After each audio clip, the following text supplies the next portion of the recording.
So the 2024 VCT season is nearly upon us. So I thought it would be a great time to do some videos highlighting all of the off-season roster changes so that everyone that didn't follow this off-season or is just jumping into the world of Valorant esports can find out who is playing this year, as well as do a way too early prediction on where people will be finishing in the regular season, or my just overall power rankings of all the teams.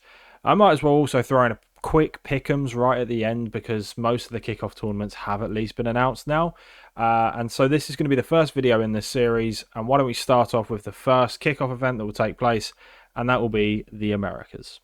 But before we get into the video, as always, if you are new around here, my name is John and I'm your low rank guru that's going to help you with all of your tips and tricks of how to get out of the low ranks from someone that has actually been there from day one, rather than someone that's pretty much been immortal or radiant from the first episode of Valorant. If you are looking for tips and tricks videos or potentially VOD reviews, highlights, as well as esports content similar to like this, then make sure that you hit the subscribe button, ring the notification bell, and also just drop a like on this video if this is something that you liked, because it helps me make content that you might be interested in, and I don't want to make content no one's interested in. Otherwise, what's the point? So yeah, if you can do that, that'd be really useful. But anyway, let's get on to the Americas review. So I think the best place to start would be with our reigning world champions, and that is, of course, EG. That's probably a statement that many people thought they weren't going to have to say this year, but it is a statement that we're making this year. So for those of you who don't know, EG, the org, did some pretty crappy stuff over the off-season. They firstly got rid of their entire development roster, or their second roster, depending on how you want to name them. Then they told their champs winning roster that they were going to be getting a 50% pay decrease on their next contract once their contracts have run out. And then they went and declined the majority of the offers that they received for said players, pretty much playing a game of chicken, because knowing that the contracts were going to run out around mid to late January, most teams might want to, secure their rosters in for the kickoff tournaments that happen, mid-February. And then hoping that the players wouldn't have anywhere to go and then have to stay on the EG roster, but at a reduced cost for the org. So if you need a team to hate this year, it's pretty much going to be EG, but mainly for the fact of the org, not the players that are on it. But safe to say, 2 offers weren't declined, and 2 of the other players managed to find a home after their contract ran out in January. So the team of EG is now without Com, Boostio, Ethan, and Demon 1. They still have Jogamo, but they have also signed Derek, Superman, Nature, and Apoff. Apoff, who was also on their development or second roster, and they only released not too long ago and have re-signed him back. So it's fairly obvious that this is a downgrade, especially for anyone that's watched VCT last season. You can't go from a champions winning team, get rid of all those players, and ultimately bring in scraps of people from other rosters plus the people that were just kind of around and class it as anything other than a downgrade. They have lost their star duelist, their clutch initiator, their famous IGL, and they've also lost that veteran presence in Ethan. But I guess the positives for this roster is they still do have Jogamo, and they do have Potter as their coach as well, who's clearly shown that she can work miracles with what most people seem to be, not a great roster. But I do think her work's probably too difficult in this instance, as even just the caliber of players that they have going into this season is nowhere near as comparable to the roster of talent that they had going into 2023. So for this, I'm going to be placing them in 9th for this season, or at least in terms of the power ranking. But yeah, I don't think this team are going to do very well. And let's move on to one of the teams that actually benefited from the demise of EG, and that is NRG. The old Optic plus some new faces team has once again kept the mantra of old Optic with some new faces, but this time brought in a returning face. FNS, Som and Ardis all leave NRG, and in the other way, Marved, the returning face from the old Optic days, has come back to be their controller player, and he is joining Victor and Crashies, the original core of Optic, along with Chet, their coach. These 3 players will now be joined by Ethan and Demon 1, 2 of the standout players on the EG roster last year, and ultimately one of the big reasons that team won champs. This is definitely a super team. There is no denying it, and what's also kind of weird is that they're not probably the only super team in the Americas this season. There is no denying the potential of this team. NRG was strong all the way through last season, pretty much all the way until champs, when Ardis kind of, cursed them against the Chinese rosters of Billy. But Demon One is an incredible talent. He was both Rookie of the Year and, for a lot of people, the Player of the Year last season, even though he only played for like half the actual playable games. He came in and replaced BCJ, if people don't remember that. It's incredible to think just what a great rise that he had last year.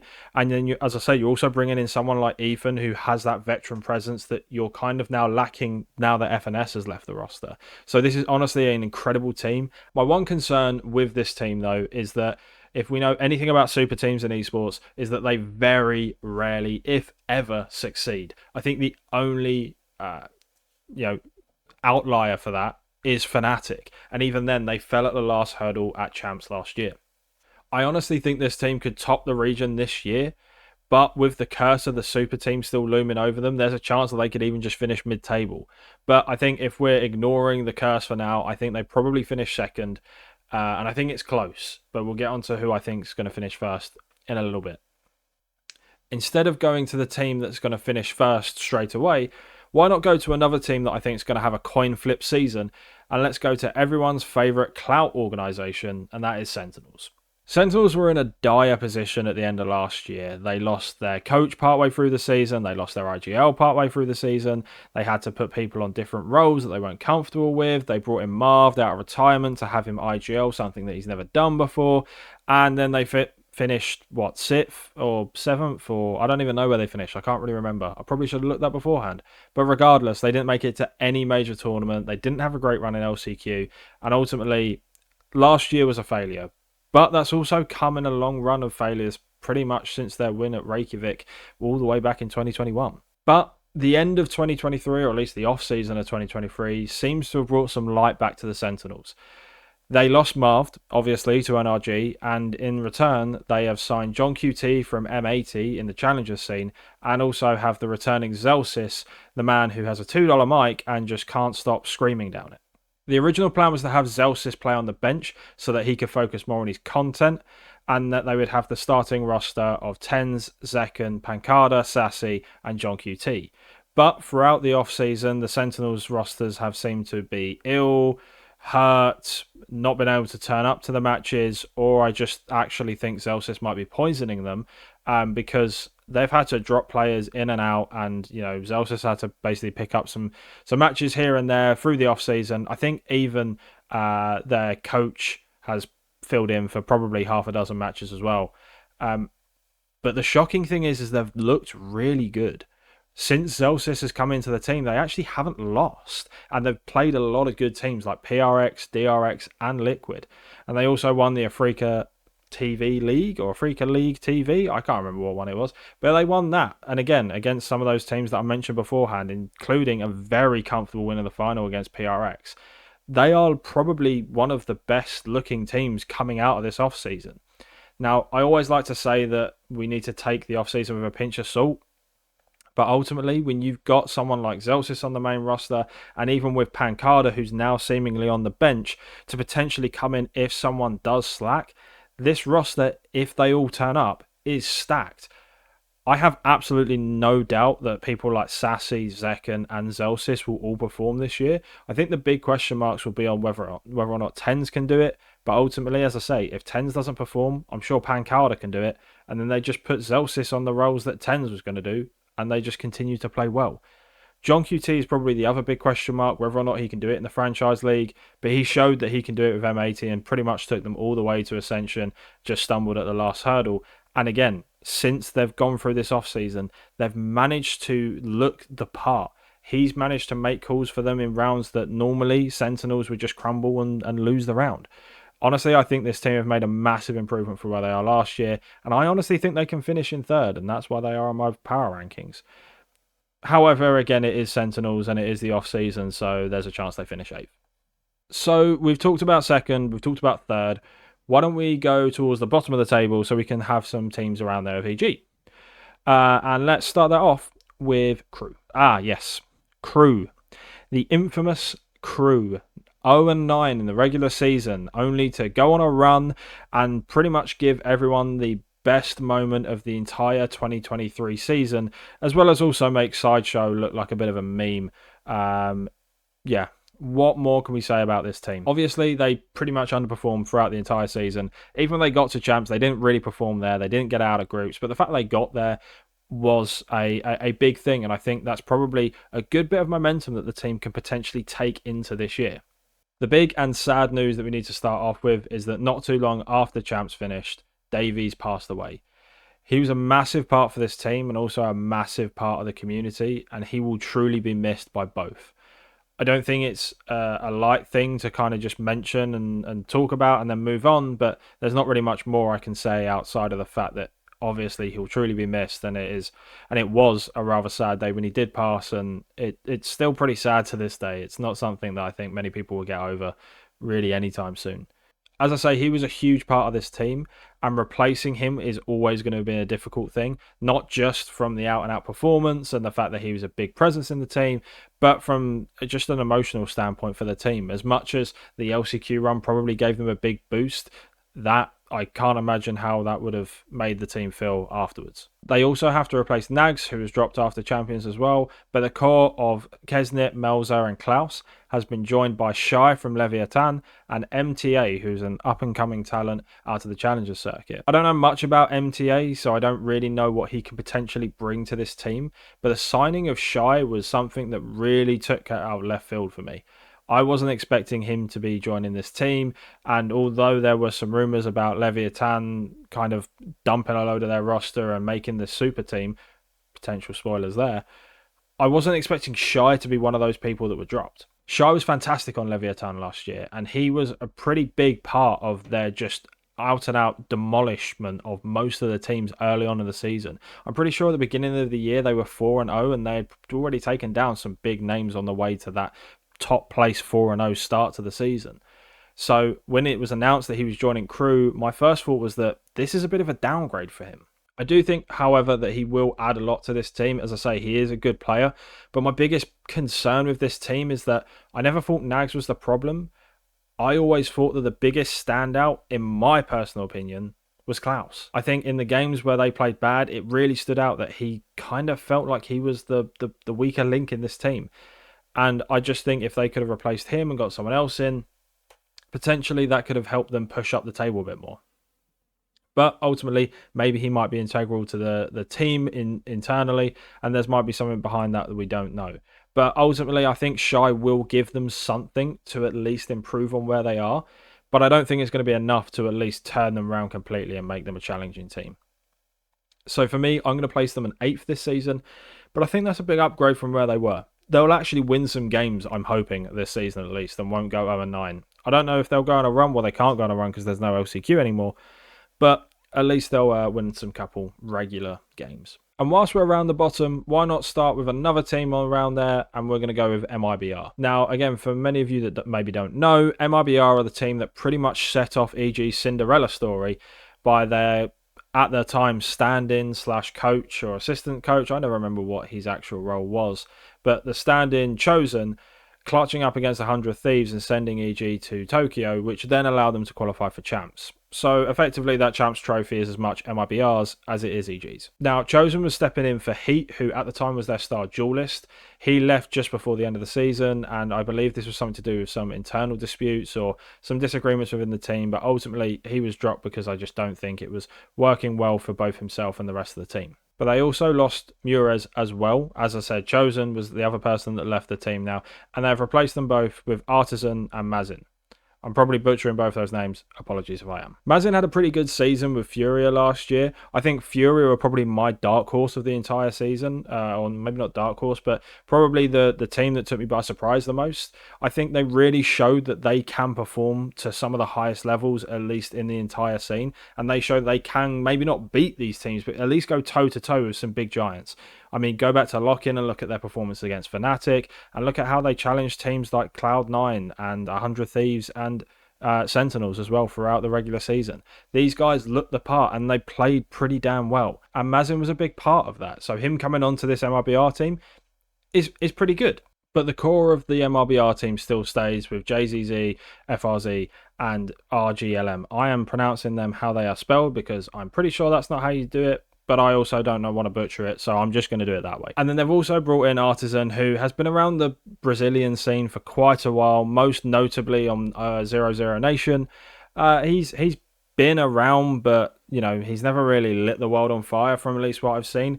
But also, you can't rule out the fact that Brazil just breeds incredible duelists and incredible aimers in pretty much every title there is that ever exists. My only downside to this is that, again, it is the same core that did pretty much the exact same as last time and didn't really do anything other than set EG on the course for them to get their Cinderella story. And I don't know if they've done enough to at least change their fates for this year, as well as the fact that most teams in the league have pretty much leveled up their rosters. It's pretty hard to place them any higher than 10th at the moment, and that's where they're going to go for me. And why don't I at least finish off the bottom four with the last team, or the team that I think is going to finish in last, and that's Furia. Now, as I said just a moment ago, Furia had a really good season last year, but they've taken a massive nosedive right now. Their star players in QCK, Digijin, and Mazin have all left the team, and instead they've brought in Conan, who technically was a sub last year, Liazzi, and then Havoc. Now, Havoc is potentially the diamond in the rough in this team. At some point, he's rumoured to have trialled out for pretty much every single team in the Americas, I feel like. And there was a massive rumour that he was going to be joining Loud. But ultimately, he joins this Furia team, which I'm sure he has the potential to really, show what he's worth in this team. But Conan was on the bench, and he isn't, I guess, like an upgrade or someone they were looking to get. He feels like he's just someone that's been promoted because they have a space missing. And as much as Liazzi has been around for a while, and he was on that Liberty team that made it to Masters Berlin, but losing 3 key players and leaving the core of Khalil and Mazira in a state with 2 fairly new players and 1 player that I'm sure they've scrimmed with before in their sub of Conan, I just don't think they have enough to be doing anything. And again, losing these key players, it's a massive downgrade regardless. I'm sure Havoc can do well, and he's probably the one player that I'm looking at to see if he can stand up and pretty much just drag this team.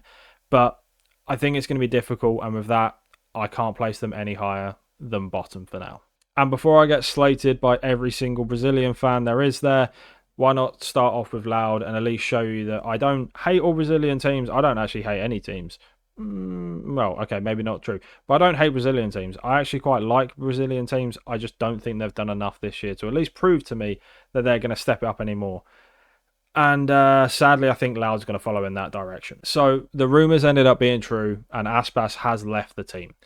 This is honestly a huge loss to this roster. There is no other way of saying it.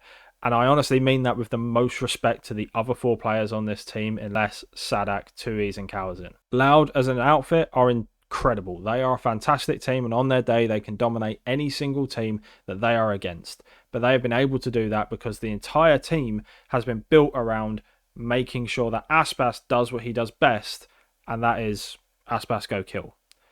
Losing that integral piece to the team is massive. Regardless of how you want to look at it, the guy was the highest rated player in the Americas, and I think in the regular season he's potentially the highest rated player across all 3 major regions.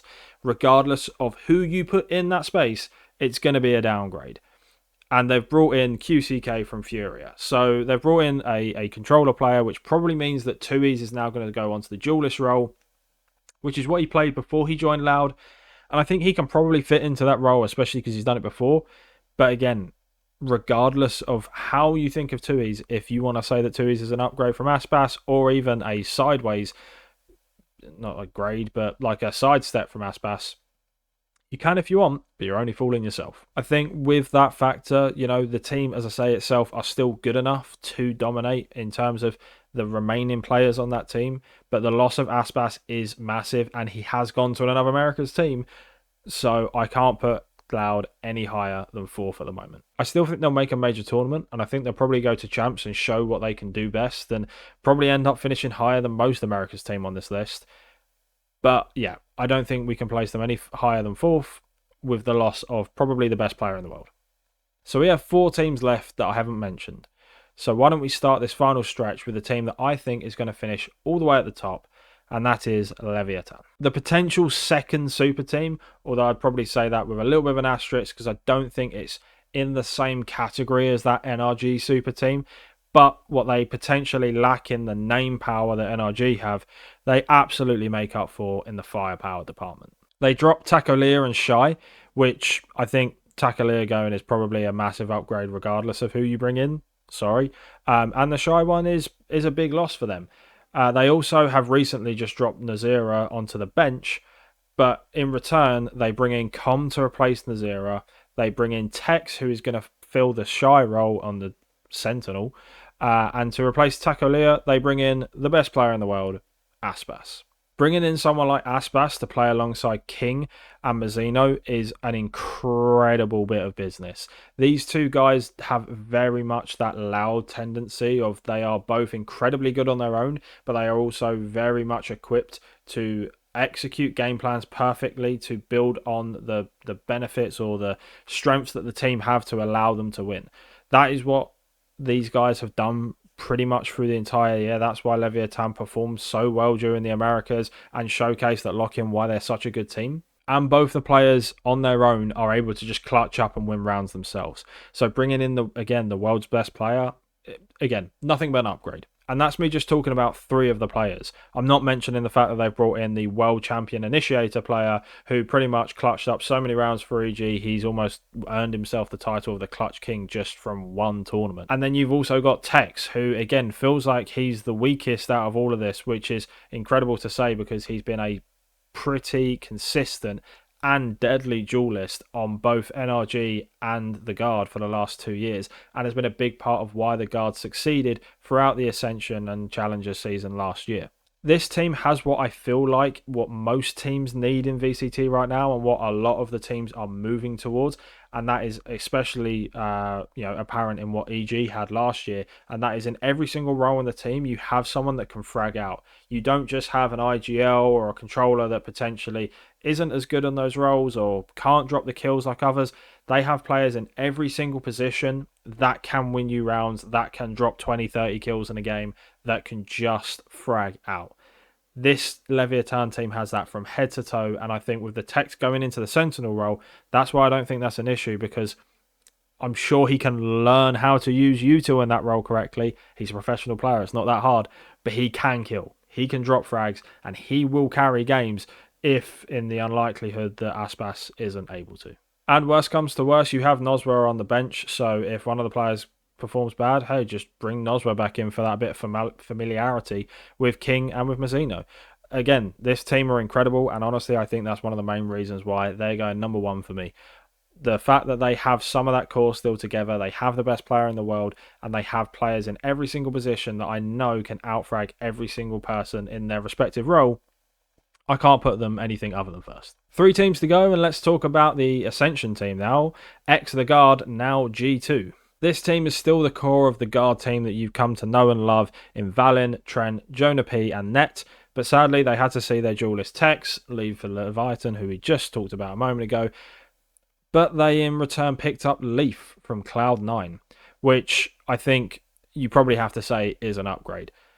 Leaf was one of the most consistent players in the Americas last year, and I think statistically was only just shy of Aspas throughout the regular season. The guy was putting on game after game. When Cloud9 were looking strong, it was more so down to the fact that Leaf was having a good game.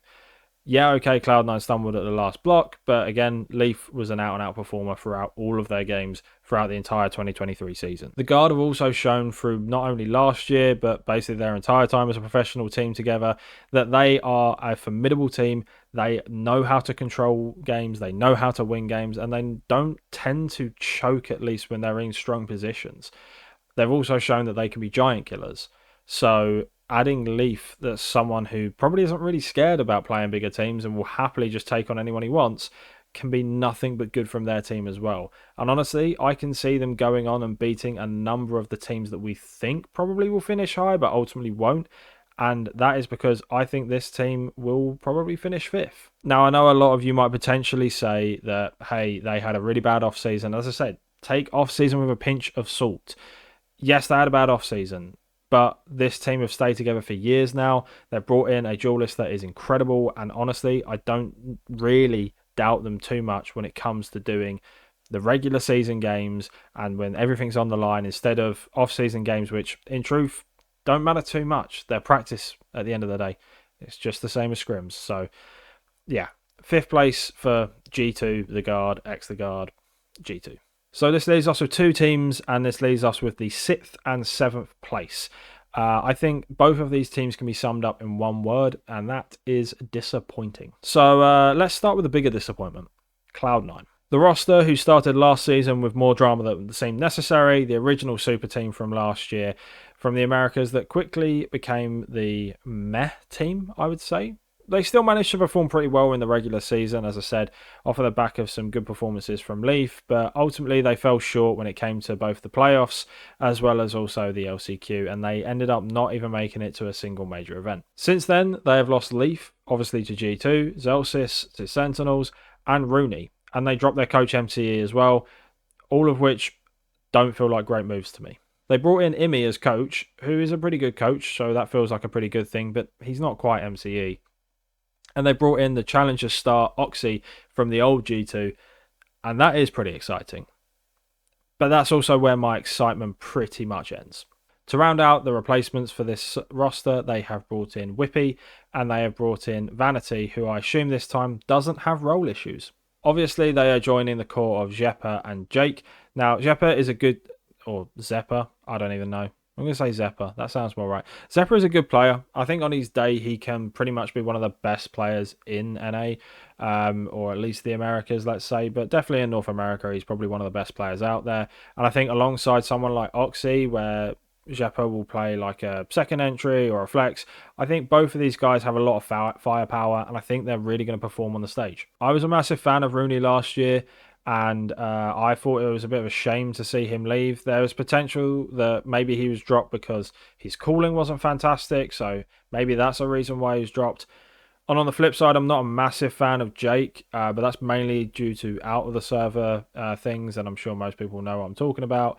But yeah, the fact that he stayed and Rooney hasn't kind of left a sour taste in my mouth.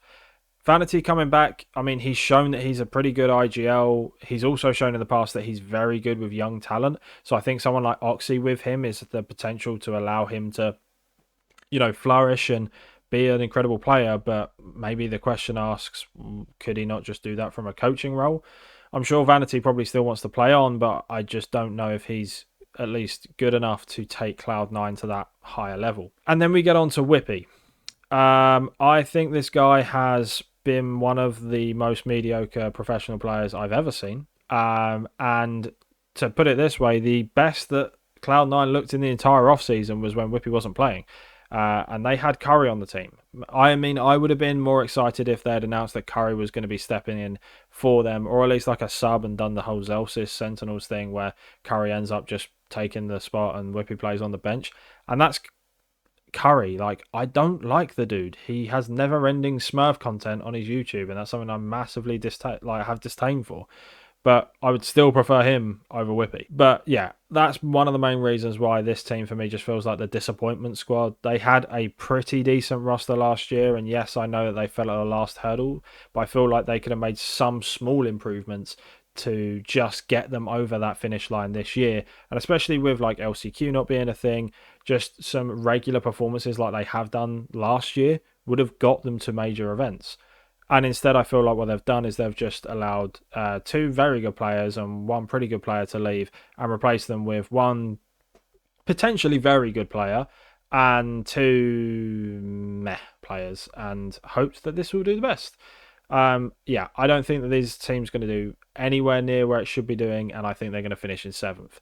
So that's Cloud9. And rounding out the list finally is 100 Thieves, the team who have consistently performed poorly since they won the first ever tournament that was available for them in First Strike when Valorant Esports pretty much started. The 100 Thieves team from last year dropped Derek and Stella and brought in EU and Boostio, the last member of EG that managed to get out of their contract jail. Now, I think dropping Derek is potentially a little bit harsh. Yes, he didn't live up to the potential that he had when he joined from Rise, and I think he probably had a pretty bad season last year, all in all. But I still believe that he could potentially be a top player, and I think if you gave him the time, he could show you that he would be one of the better players on 100 Thieves. Similar to the Rooney situation on Cloud9 as well, I was actually a fan of Stella. I think as a player, he was pretty good. I didn't actually mind some of the stuff that they were calling throughout the year. I know that that's one of the things that comes under scrutiny for his IGLing. I thought it was all right. I just didn't think they had the team to potentially pull off what they were trying to do. But there's never any doubt that Boostio is 100% an upgrade on Stella, so that's an obvious option. And EU's been around the block for quite a while. He's shown that he can perform at the top levels in North America and I guess now the Americas on teams like NRG and M80 in the Challengers scene last year. So I don't have any issues with him potentially performing. I just don't think they've done enough to progress the roster, similar to the teams that have done it in Leviathan, in NRG, Sentinels, and the likes. So I don't think they've done enough to get anything higher than a 6th place. The one thing that I do really want to mention is that the one change that I hoped this team would have potentially made is dropping Asuna. The guy has been there since the start, and yes, at one time in the history books, he was pretty much the face of North American Valorant. And he is definitely still a good enough player to at least play in the professional scene, but I don't think that he's good enough to be on a franchise slot for a team that should be challenging for a top spot. I think, if anything, if you want to look at some of the players they potentially could have got, you could have got another EG player in Jorgamo to replace Asuna for like flex player, and Jorgamo is going to get frags and stuff like Asuna will on a duelist role, on a second entry role, alongside a duelist, but then also will perform better on those flex picks that Asuna I just don't think does as well on.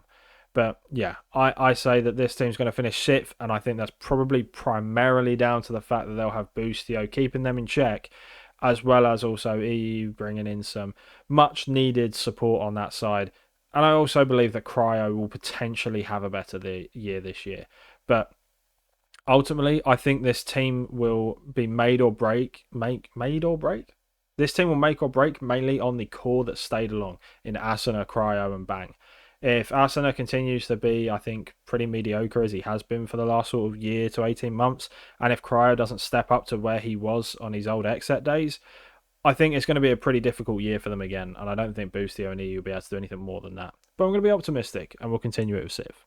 And whilst we're here, and whilst it's already been announced, why don't we at least do the kickoff tournament pick'ems? Because if you've watched any of my videos before, you'll know that my pick'ems are normally quite entertaining because I get them wrong.